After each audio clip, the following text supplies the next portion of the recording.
Hello, I'm Ali Owen, founder of the Brixton Finishing School, and I'm delighted to be chairing this panel on the subject of how advertising speaks to me. I'm here with three of my wonderful students and graduates from the school. The school itself was launched in 2018 to help resolve some of our industry's diversity and inclusion challenges. It seeks out raw talent from across London, trains it and places it in roles at big name sponsors. So I'm delighted to introduce today, first of all, Dorcas Mutombo. Hello, my name's Dorcas. I was on the Brixton Finishing School 10-week course last year, so I'm one of Ali's graduates.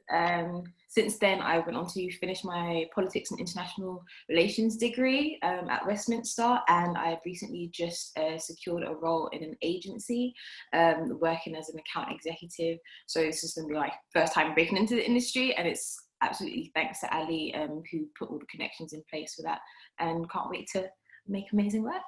Oh, congratulations, Dorcas. A very well-deserved role. Thank you. Next, I'd like to introduce Shannon Dorr Robinson. Hiya, I'm Shannon Dorr. I also was on the Brixton Finishing School last year with Dorcas, and since then I did a placement with Mail Metro Media, and that was for 2 months, and then I secured a role. So I've been working as a partnership admin assistant for about 9 months now. So Congratulations again, Shannon Dorr. And last but definitely not least, I've got Reese Edwards. Hi, so I'm Reese, and I'm one of the current students on this 10-week course of Brixton Finishing School. It's amazing to see where you both have gone to and where I could possibly go. So I'm really excited about this journey. Well, thank you so much. So this is actually the third year we've done a kind of panel around how advertising speaks to me. And I'd like to say the last 2 years have been a bit of a pity party for inclusivity. It hasn't exactly been all roses. And generally, I normally open with just generally a bit of a rant. However, this year, things are different. So bearing in mind in the past, we had such joys as Heineken lighter is better, the kind of Pepsi Kendall debacle, and let's not forget the H&M monkey.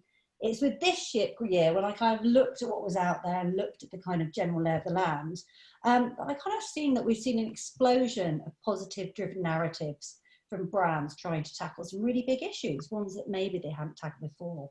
Obviously Nike, who've been in the kind of racial injustice game for some time, we're back with Colin Kaepernick. Microsoft won a Grand Prix at Cannes for their Changing the Game adaptive controller, thus tackling areas of disability. Malteser's work has continued to go from strength to strength, and it was actually their most successful campaign in a decade. And finally, moving on to ageism, something as a woman who's coming into her vintage years is quite close to my heart. L'Oreal actually did a non-issue with British Vogue, celebrating the least visible audience, which is women over 50.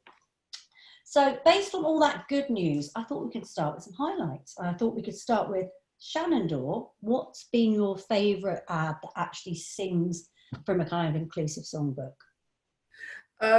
From someone who have a disability themselves, you know, like autism, and, you know, someone who's, you know, a minority within a minority, hence the rainbow.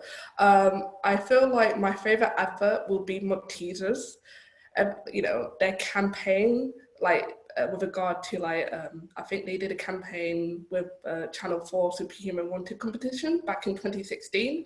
So since then, their progression have been really amazing. The fact that, you know, but like, for example, they have actors that showcase a physical disability and also just invisible, so like deafness as well.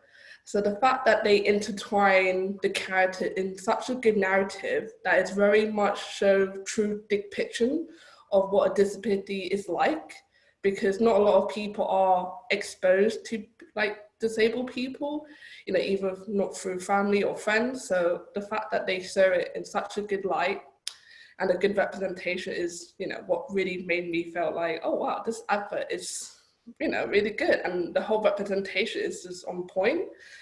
But another thing to add is they did another advert featuring a group of friends, and one of the things that really stood out to me is the fact that they featured a woman who's a lesbian.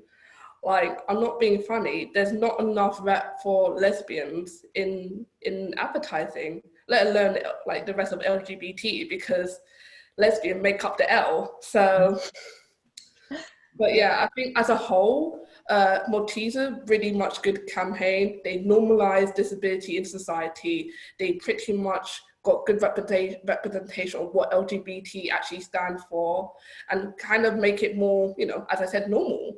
You know, make it into a good narrative, not just the whole stereotypical, you know, very not in a bad lighting. So I would say this is, you know. So you felt it was a really natural, positive way of, yeah, making it normal, basically. Oh. Yeah, and they did it in a way that it wasn't like in a comedy sort of way. Like, there was some humor, but it wasn't in a negative lighting. So they clearly did their research, and they have done, you know, clearly done their research. Dorcas, have you got any thoughts on Maltesers? So we actually saw one of the Maltesers ads last year on Brixton Finishing School, and there was an advert of a lady who's a wheelchair user talking about a sexual experience that she had with this guy. And when we were asked our thoughts on it, keeping in mind everyone in the room wasn't a wheelchair user, we weren't sure how to feel about it, whether it was appropriate or not, or whether we should be comfortable or not. And then it turns out that when we were told that they'd done their research on how wheelchair users felt about that advert, and they were all like completely fine with it, because they just like the regular type of representation, just kind of reminded, yeah, regular people who also have sex like everyone else, kind of thing. And you know, you kind of forget when you're not a part of that marginalized group, kind of how that group should feel, how they should be represented, how they should be portrayed, and it even just kind of switches your mind into how you see them, because you don't see them in like Shannon was saying, always in this negative kind of sympathetic light, just like, no, regular people with like sex stories like everyone else. Yeah. I think that's it. It's how you react to something then gives you a truth about yourself, doesn't you? And you think, oh, okay, that's something I need to work on, maybe. Yeah. Reese, what were your thoughts? I think Malteser as a whole is a good company, a good kind of app, like non-separating things. And my favourite ad from them was the one with the hearing loss, and it spoke about a lady who had her partner or her friend's dog had digested her hearing aid, and I felt like that was a good way of bringing in the fact that BSL, deafness, hearing loss, because you don't really see many ads use that as a main point or a focus point, or even just draw attention to it. So they did it in a nice way without making them look like a person that's less than. So that's what I like about them. Oh, thank you. Well, so definitely, yeah, thumbs up for Maltesers then. And just to kind of reflect, that was actually, Maltesers have had their most successful sales ever due to that series of adverts. So clearly shows great content and narrative equals positive output when it comes to revenue. Dorcas, shall we move on to your favourite selection? Yes, it's one actually quite recent. It was November 2019. It was the IKEA advert, Silence the Critics. I believe it was done by this amazing agency called Mother. And it was basically like, the theme of it was kind of like home shaming, because that you had these ornaments talking to this one. There was also an interracial couple in it, this like light-skinned lady and a white man, and then their ornaments started home shaming them because they were meant to have visitors over, and then the ornaments were in the voice of DWE, who's an absolute legend in grime. So it was like a whole grime track kind of just dissing these people's house, kind of like, get your stuff together, do you know what I mean, before you have people around. And I think it was one of those examples where, one, it was a collaboration you just would never see coming, you know, IKEA, this big Swedish brand, furniture, interior decorating, and then not just grime, but that absolute godfather of grime coming together to make this diss track, which I actually have on my phone because it's a really good track. So yeah, that example, I absolutely loved it, because you could tell they did their research, because grime not only just gets such a bad rep, but you could easily use like a really mainstream household name like Stormzy, but like you could tell they did their research and they got the absolute OG of grime himself, DWE, and as someone who grew up on grime myself, and like Skepta, Jamie, Chipmunk, you know, like, okay, you went straight to the top with that one. Like, you must know your shit to do that, because he's not a mainstream name at all. And you just kind of think, okay, IKEA, you're for the culture, we like. And yeah, I just thought it was a absolutely fantastic advert. I think that's really a lovely thing to say about it, because there's so many cases where it just falls flat, isn't it? Where you kind of go, oh, so they're using that, but you can see it's just like signaling they're pretending to appropriate some cultural music into something. Exactly. And I love it when it kind of actually a plan comes together, so to speak. Shannon Dore, what did you think of the IKEA ad? I think it's amazing. Obviously, they've done their research. The whole concept, the whole structure of it just came well together.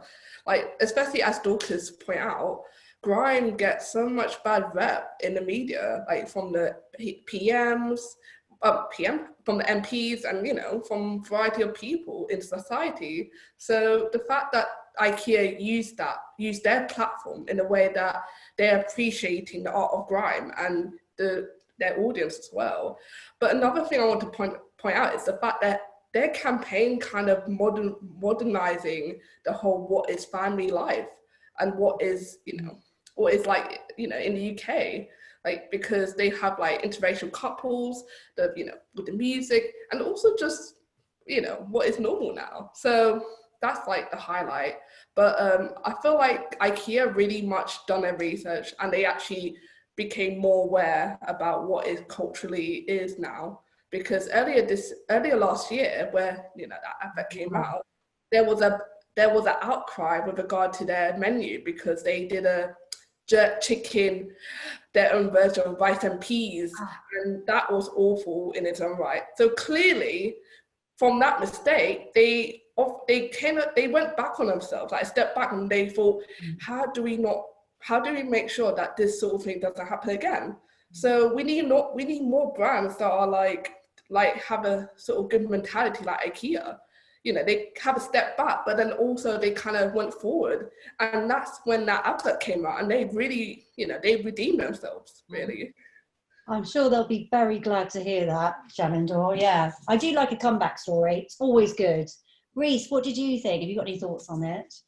So for me, I think that ad was very memorable. Like, I think everyone can agree that is literally, when you brought that up, I was thinking, yeah, like music in my head, like beats, and I was like, yeah, no, that was a good ad. I felt like they addressed so different target audiences without even realizing, like first-time home buyers, people who have homes and like renovating, like new young couples moving in together, interracial, the grime aspect, like the ad appealed to everyone. So I felt like it was a all-round ad. It's an all-round success. I must admit, I did love it as well, even though I don't know who is it. DWE. DWE actually is, but yeah, I'm down with the kids. Reese, what's your favourite? What's your highlight then? So my favourite ad was a collaboration between Steven Universe and Dove, and I thought it was a great partnership, because nowadays loads of kids are streaming, and like you don't really see ads as much, but they showed it through a way, like a popular cartoon on Cartoon Network, and then they made it for that audience. And to be fair, it could work for any age range. And Dove being about like body confidence and just being comfortable with who you are as a person. So they did a collaboration, and they did like a kind of, I want to say it was like a two-part kind of thing, because there was a music video one where they were like, oh, should this be for humans to address? And they was like, no, because we're gems and it's for everyone. And they did a music video, which was a nice like kind of way for everyone to kind of resonate with it. And then they also did one with her talking about social media and how that you can find positive things, you just need to know where to look. And I thought that was a good message to kind of send out to everyone. That sounds, I mean, Shannon Dore, I know you mentioned earlier you loved Steven Universe as well.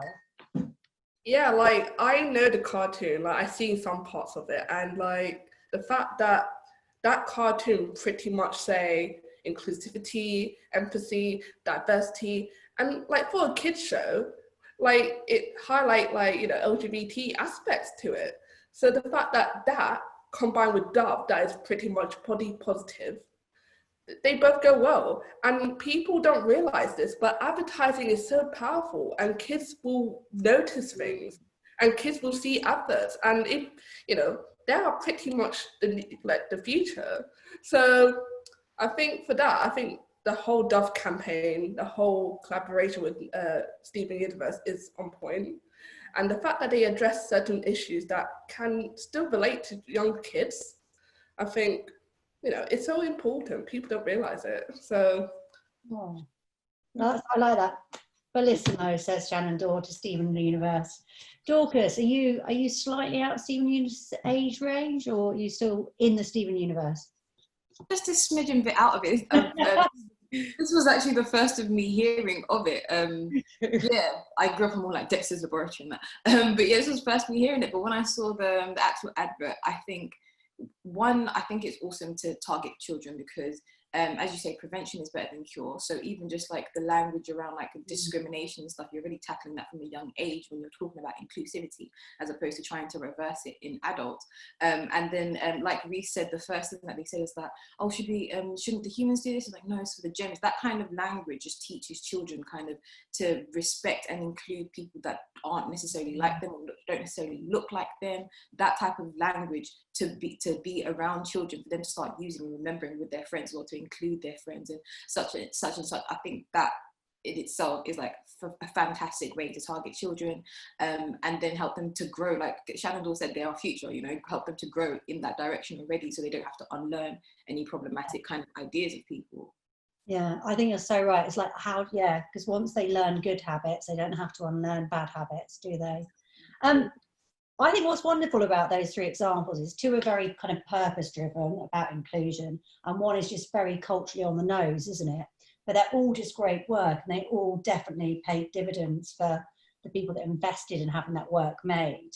I think what's really interesting is, even those are really diverse bits of work, the fact is the communities that were represented in those pieces of work are chronically underserved by employers across our industry, which I believe we probably all know. Obviously, this is a diversity conference, so I'm not going to lecture everybody on the glacial pace of change around race and gender, but I'm not going to mention it, apart from two facts. My first fact is 83% of creative directors are male and white, we know this, and 95% of CEOs are white as well.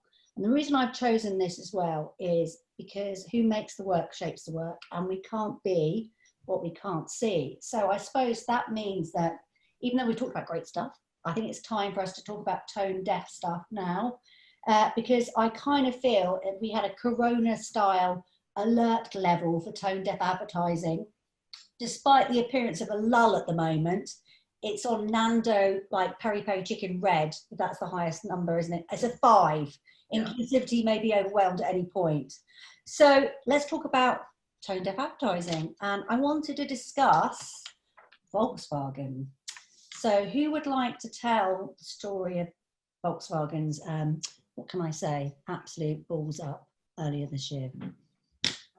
They had an advert for a brand new car, and in the advert, in the shot, there's a black man walking past this car, and then a white hand kind of comes from the sky and just flicks him away, which is completely tone deaf in itself, but it doesn't end there. He then gets flicked into this cafe called, I think, the Petite Cologne, which translates into the little colonizer or little colony, which is just awful. So that in itself, like I said, there were two parts. The white hand flicking away a black man, in any context that would already be, you know, a major oversight, completely going into that that particular cafe with that name is just, how could you miss that? It's blatant racism at this point. So yeah. I think if I could have like a kind of emoji that said speechless, I'd be doing that at the moment. I don't know. There were some really interesting points. I mean, the head of sales of Volkswagen actually said when it first came out, he thought it was a fake or somebody had hacked their social media accounts. He couldn't believe how it had happened. And that seemed to be the kind of, the narrative around that company, that nobody could understand why this had actually been made and nobody had stopped it being made. Does anyone have any thoughts on why it possibly was made and obviously clearly was signed off on multiple levels? Should we go to Shannon, or do you have any thoughts on the process as somebody that does partnership sign off? Like, honestly, I'm just baffled by all this, because the fact that they said how they thought this was like some sort of trickery is beyond me, because how advertising work, particularly with the client and agency, is the fact that they go back and forth with approvals. So obviously they must have seen the advert, but they kind of did not realize the extent of the whole cultural and racism behind it.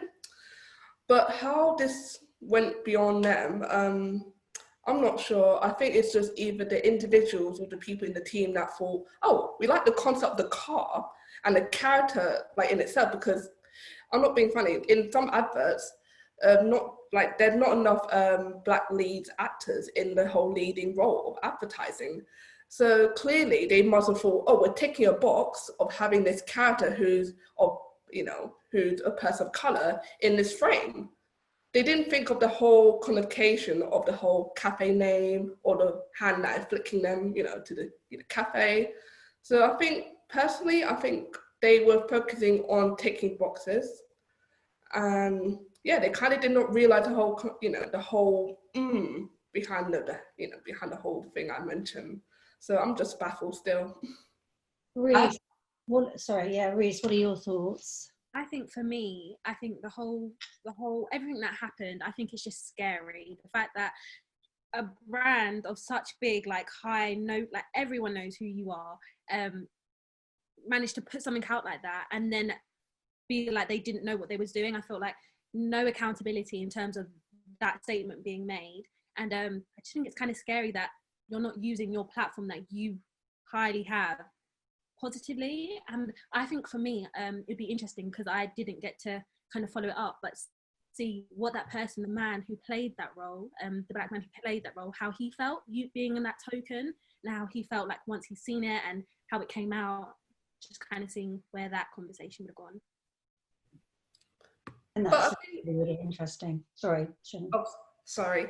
I think another thing that kind of make it worse about this brand is the fact that if you look back to their brand identity years ago, it's mentioned about how, back years ago, they had slave laborers during their camps, under the whole Nazi regime.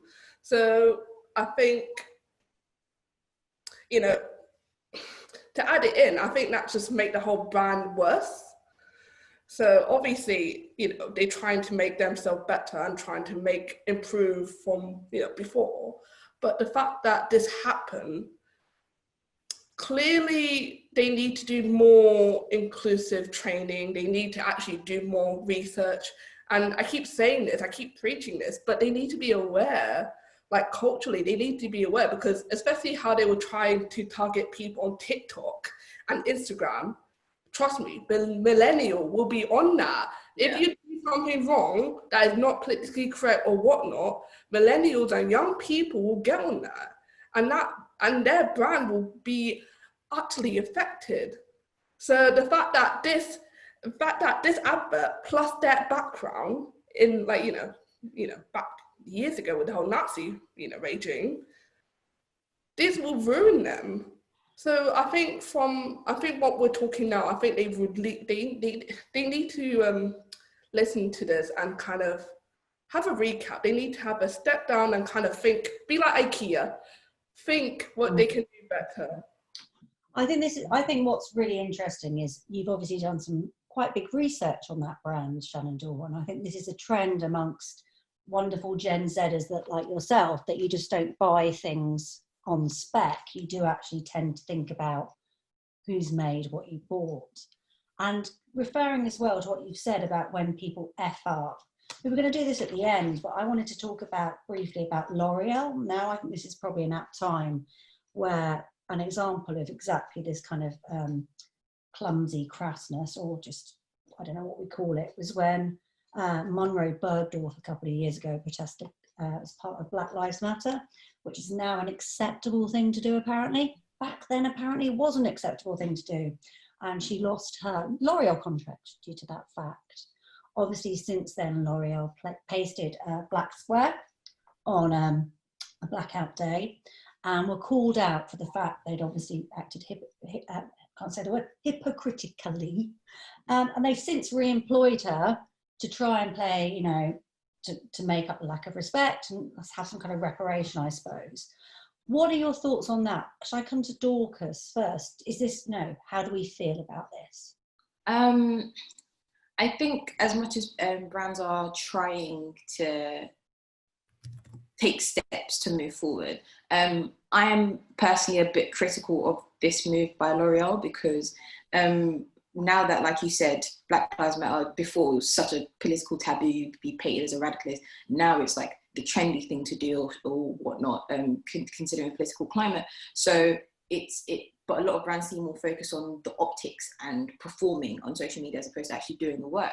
So I feel like if they were really about change, they would have considered the steps that they're going to rectify with the Monroe Bergdorf situation before even putting that black square up. But instead, they put the black square up and then got called out and received a lot of backlash and then reinstated her. And the issue that I also have with them, how they reinstated her, is the fact that don't just hire Black people to be your diversity and inclusion people. You know, don't just hire women to be your gender officers. Like, hire them to do actual regular roles because they have that talent, not just because you need their particular knowledge on what Black people like, or, you know, or what queer people like and such.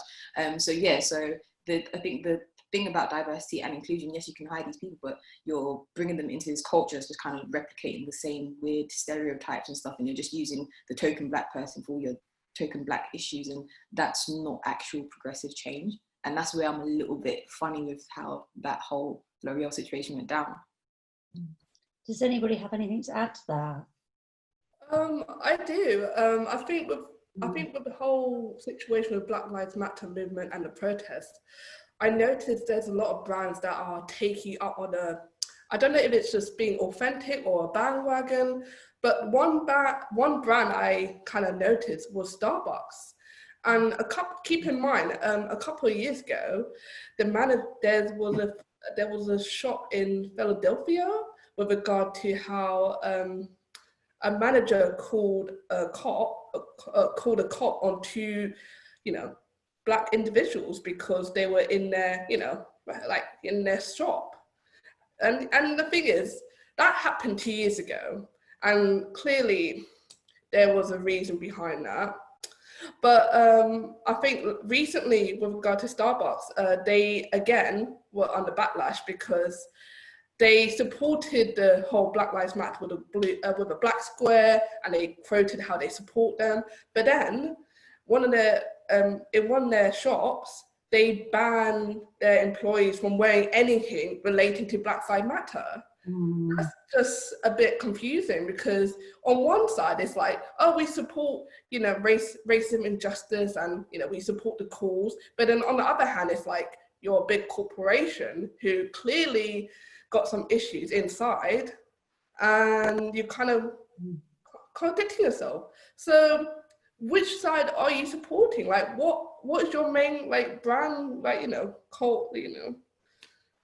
Like, that's just confusing on my end. And I feel like with some brands, they clearly don't know what they're supporting, or they're just on a bandwagon because, you know, at the end of the day, people will, you know, notice, and they will put on social media and Twitter because that happened.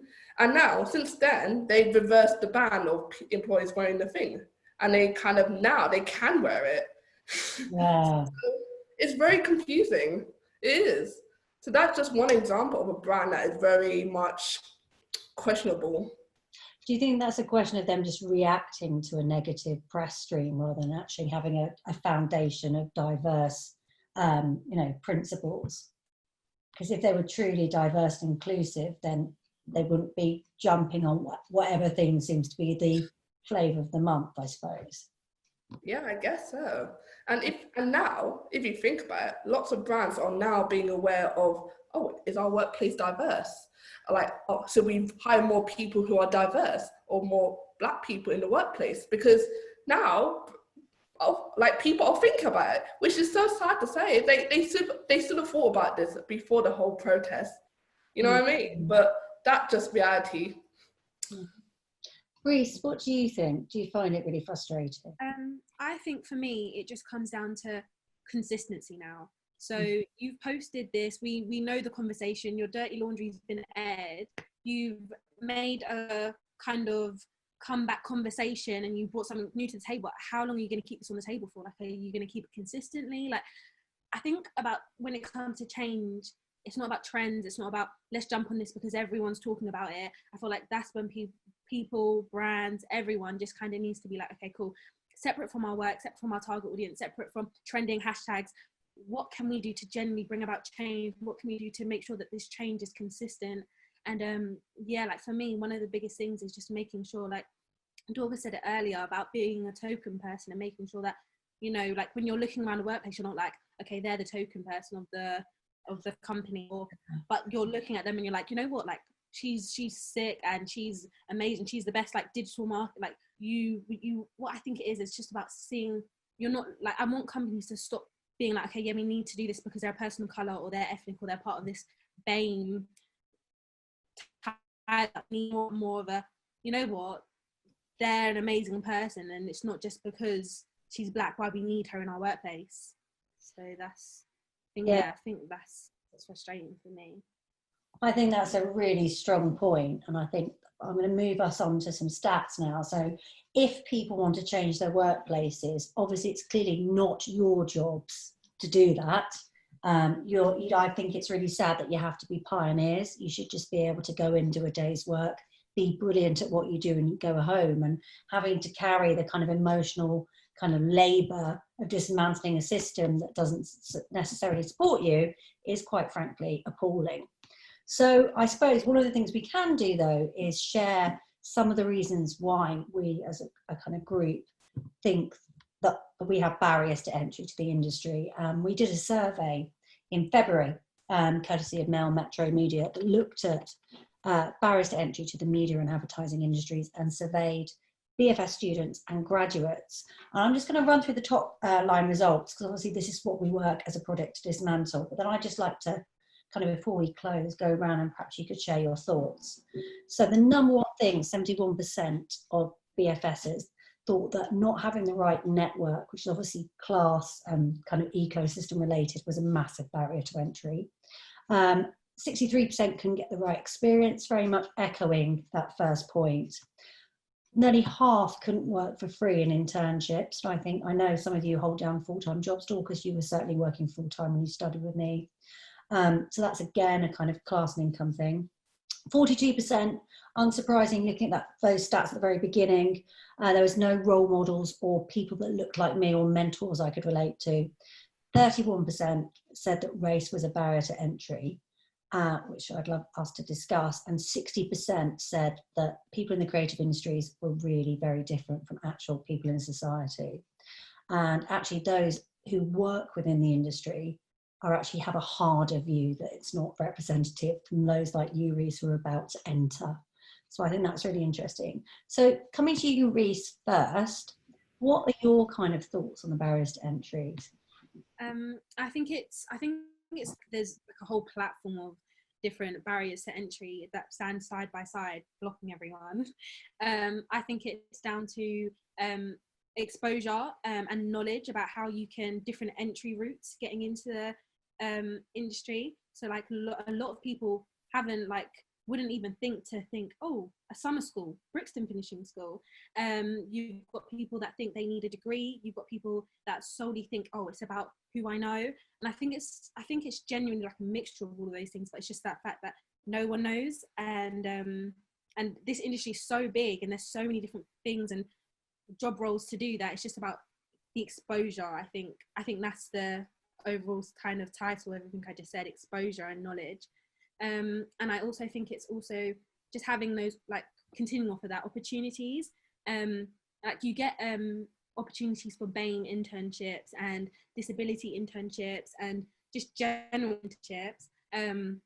But I just feel like there's not, like, even when you're applying for something and you don't get it, it's just kind of waiting around for the silent noise, because you don't get those companies that reach back out to you and like, you know what, this is what you could work on, especially as a youngster, not knowing where you're going wrong or what you could do to get given that chance next time. So I think it's just about like knowledge and not having enough conversations on how we could be doing the stepping stones that we do need and the foundation that would help and uplift us. I think those are things that I think for myself are quite hard. Oh, those are really good points. Well, hopefully people viewing this are listening to your points, Reese, and maybe thinking about changing some things.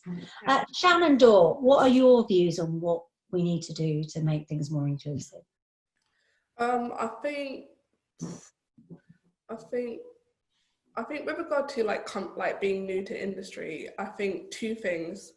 First of all, make work experience more worth it. So when I say that, I mean, I personally done 2 work experience where they paid for my expense, but even then I had to think long and hard about, can I do this? Can I like be able to do this whilst, you know, paying for essential needs? Because, you know, not everyone can afford to do free labor, as I say. And the fact that with some agencies, they don't really pay for expense. So the fact that you practically do free labor for like a week or 2 weeks, and then you have to figure out, wait, do I pay my rent, or do I pay my food and then my travel? Like particularly in London, because I'm not based in London, so traveling around, especially in Soho or in the popular places in London, are expensive. So you need to figure out as an agency or as someone who want to improve, you know, the young people chance of getting into advertising, of how can we offer something that is worth their while with regard to offering work experience. Because I think it's more practical if you, on top of, you know, expenses for traveling, I think you need to offer them at least, I don't know, more opportunity after their work experience ended. So even like they know people in the industry that could be their mentors, or better yet, offer them like an extra 2 weeks of not just like, you know, more practical experience, so like, you know, actual employment, or better yet, actually pay them for their worth.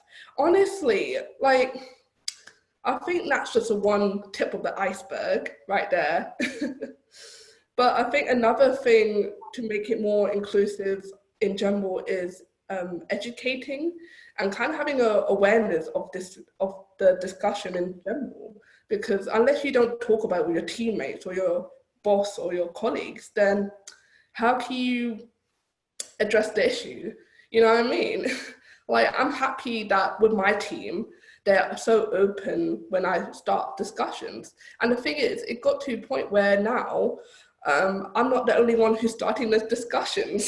So I'm really happy, and I'm so grateful with my team and my employer, like the company I work for, because, you know, I feel like I'm kind of making a dent of some sort of difference. Like, even if it's just, like, it's not only me, thank God, but I feel like I'm making something.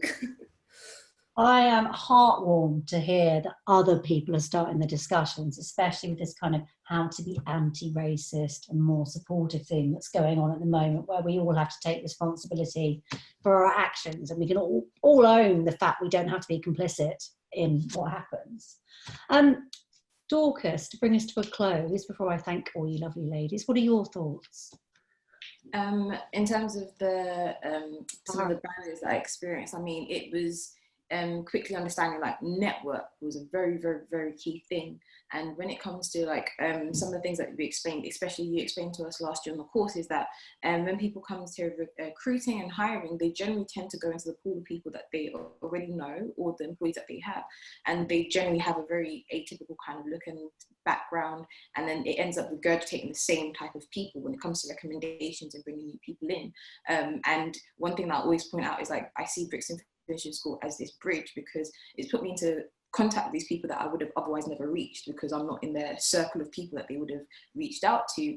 However, you know, when people come from different backgrounds, they've come together, you can always find similarities in people. And then there are differences too, but differences aren't necessarily a bad thing. It's an opportunity to learn. You learn about that person's culture, and they get an opportunity to learn about your culture.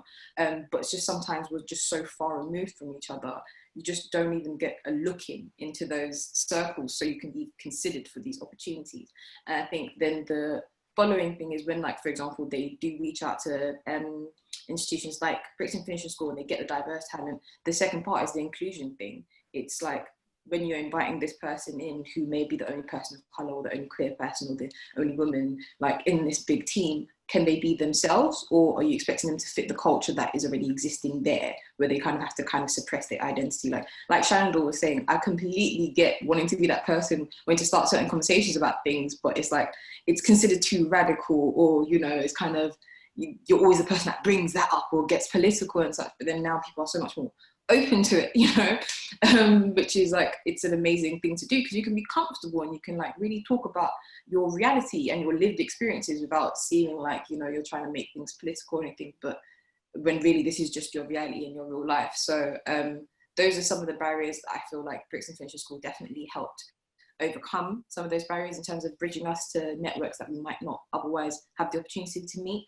But then now, obviously, surrounding the social climate, we're able to have these conversations, which mean that workplaces are like aware and conscious to speak on the topics of race, identity, and everything else to do with that. And you can also, you can be yourself. When you're yourself, you can produce your best work. So yeah. I think that's a really lovely point to end on. And I think we certainly talking about race can be very uncomfortable for a lot of people. And I think we just have to be comfortable with being uncomfortable, so everybody could be comfortable in the end. So just to close, I'd like to thank you all. That was amazing. So thanks Reese, thanks Shannon, thanks Dorcas.